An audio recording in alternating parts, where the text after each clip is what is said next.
అందరికీ నమస్కారం అండి. గత కొంతకాలం నుంచి ఆంధ్ర రాష్ట్రంలో జరుగుతున్న పరిణామాలను చూస్తుంటే విశ్వామిత్ర మహర్షి గారు యజ్ఞయాగాదులు చేస్తుంటే రాక్షసులు పైనుంచి ఆ యజ్ఞాన్ని భంగనం చేయడానికి యజ్ఞయాగాల్లో రక్తం పోయటం, మిగతా చిల్లర పనులన్నీ చేయటం చూస్తున్నట్టుగానే ఈ పరిణామాలు కనిపిస్తున్నాయి. ఎందుకంటున్నానంటే అమరావతి పనులు శరవేగంగా మన ముఖ్యమంత్రి గారు మొదలుపెట్టి జరుపుకొస్తున్నారు. అదేవిధంగా పోలవరం పనులు కూడా సాగుతున్నాయి. అదీ కాకుండా పోలవరం నుంచి బనకచెర్లకి నీరు తీసుకురావాలని ప్రయత్నం చేస్తున్నారు. అదీ కాకుండా ఇంకా 10-15 రోజుల్లో తల్లికి వందనం, రైతు భరోసా లాంటి పథకాలు పడబోతున్నాయి. ఇవన్నీ చేస్తే ఈ మిగతా మన ప్రతిపక్షంలో ఉన్న వైసీపీ వాళ్ళకి ఎక్కడ విలువ లేకుండా పోతుందో, ఈ ఉన్న కాస్త మర్యాద కూడా లేకుండా పోతుందో అనే భయంతో గిలగిలా కొట్టుకుంటున్నారు. మరి అమరావతి రైతుల్ని దారుణంగా మరి వేశ్యల రాజధాని అని ఆ మాటలు చూస్తుంటే అసలు సామాన్య మానవుడికి మింగుడు పడిన విధంగా ఉన్నాయి. అది అట్లా ఉంచితే ఈ సజ్జల రామకృష్ణారెడ్డి అనే ఆయన అసలు వైసీపీ పార్టీని 11 స్థానాలకి తీసుకురావటానికి కారణమైన ముఖ్య వ్యక్తుల్లో ఈయన ఒకడు. ఆయన అంటాడు సంకర జాతి వాళ్ళు అంటాడు. పైపెచ్చు వాళ్ళ ఫోటోల మీద చెప్పుతో దెబ్బలు కొడతారంటాడు, గుద్దుతుంటా అంటాడు, ఇవి అంటాడు. అంటే మీరు సిద్ధం సభలో పవన్ కళ్యాణ్ గారి ఫోటో, చంద్రబాబు గారి ఫోటోలు పెట్టి మీరు గుద్దినప్పుడు అప్పుడు మిమ్మల్ని ఏమనాలి ప్రజలు? ఎక్కడ పోతుంది? మీరు నేర్పిన విద్యగా అదేదో సామెత ఉంది కదా, అలాంటివే జరుగుతున్నాయి. సేమ్ అంతకుమించి ఒక్కటి కూడా ఎక్కువ జరగట్ల, తక్కువే జరుగుతున్నాయి. ఇంకా మధుసూదన్ రెడ్డి గారు చెప్తారు, విశ్లేషకుడు మధుసూదన్ రెడ్డి గారు వీడియోలు కానీ ఏం చూడండి, వీళ్ళ బండారం అంతా చెప్తాడు ఆయన గారు. అది ప్రజల్లోకి పూర్తిగా ఇంకా వెళ్ళాలి. అందరికీ వెళ్ళినా కొంతమంది దాన్ని పట్టించుకోవట్లా. ఒక్కసారి ఆలోచన చేయండి.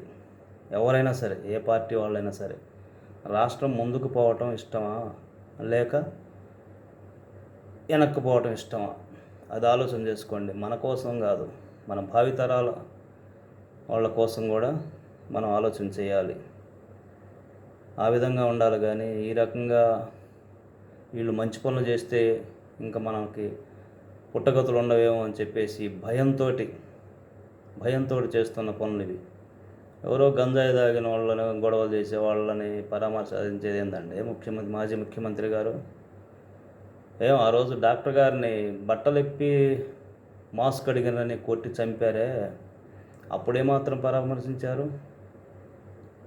ఆ డ్రైవర్ని హోమ్ డెలివరీ చేశారు కదా, అప్పుడేమాత్రం పరామర్శించారు?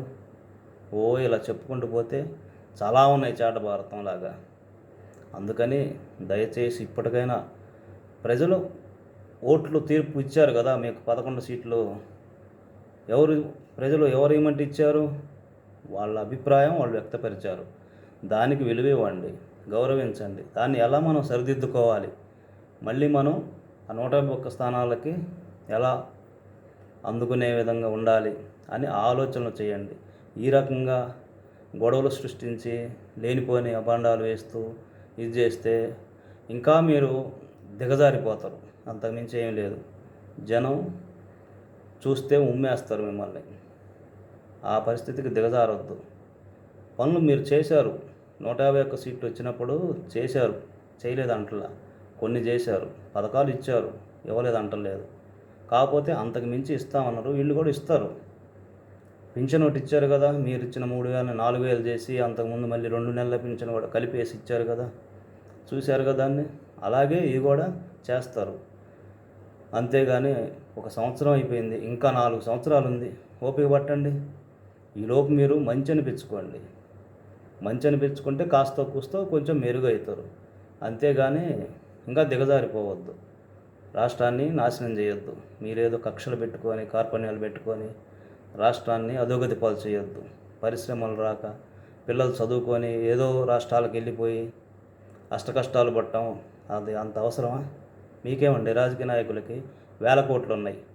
ఇప్పుడు మీరు చేస్తున్నది ఎట్లా ఉందంటే, గత 5 సంవత్సరాలు మనకి సంపాదన వచ్చింది దండిగా, ఇప్పుడు లేదే, ఈ సంవత్సరం నుంచి లేదే, ఎలాగా మళ్ళీ ఆ సంపాదన మనకి ఎలా రావాలా అనే భ్రమలో ఉన్నారు. కానీ రాష్ట్ర ప్రజలు ఏమవుతున్నారు అనే ఆలోచనలు మీకు లేవు. ఒక్కొక్కరికి మీకు వేల కోట్లు ఏడ నుంచి వచ్చినాయి? మధుసూదన్ రెడ్డి గారు చెప్పి వినాలి అందరూ, ప్రజలు కూడా గమనించండి, వినండి. ఏ పార్టీ వాళ్ళైనా మంచి ఉంటే దాన్ని ఆస్వాదించుకోండి, చెడుని ఎత్తి చూపండి. అంతేగాని ఇష్టం వచ్చినట్టు నోటికి వచ్చినట్టు నేనేదో మంచివాడిని, మీరందరూ మంచివాళ్ళు కాదు అని అనుకుంటే అది మీ కర్మ. అంటే మీరు మాట్లాడిన మాట అది సరికాదు అని అనంత మాత్రాన అతను ఇంకా నీ పార్టీ వాడు కాదు, నీ కులం వాడు కాదు, నీ మతం వాడు కాదని తీసేసి మాట్లాడతారా? అదేం పద్ధతి అండి? విశ్లేషించుకోండి, అతను ఏమన్నాడు, ఎందుకన్నాడు, మంచి మాట అన్నాడా, చెడ్డ మాట అన్నాడా, విశ్లేషించుకొని దాన్ని బట్టి మాట్లాడాలి. అసలు దేశంలోనే కాదు, ప్రపంచంలోనే ఇన్ని కేసులుండి వాయిదాలకు వెళ్లకుండా ఉన్న రాజకీయ నాయకుడిని ఎవరైనా మనం ఎప్పుడైనా విన్నామా, చూసామా? అసలు ఎన్ని వేల వాయిదాలండి వెళ్లకుండా? అంటే మీరు డబ్బు ఉందని